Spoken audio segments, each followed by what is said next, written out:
Happy Sunday morning. Magluluto po sila ng laing. Ang halo niyan, giniling po siya. Yan po. Sariwang-sariwa po. Kumukulo pa siya. Tapos, yung isa din po, tulingan. Yan po. May talong, may taba po siya ng baboy. Tawag nito, siling mahaba. Basta maraming sahog po yan. Tapos, ito po, ganun din po eh. Yan po.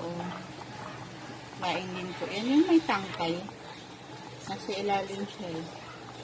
Kuya, may gata din yung tulingan mo? Yung tulingan?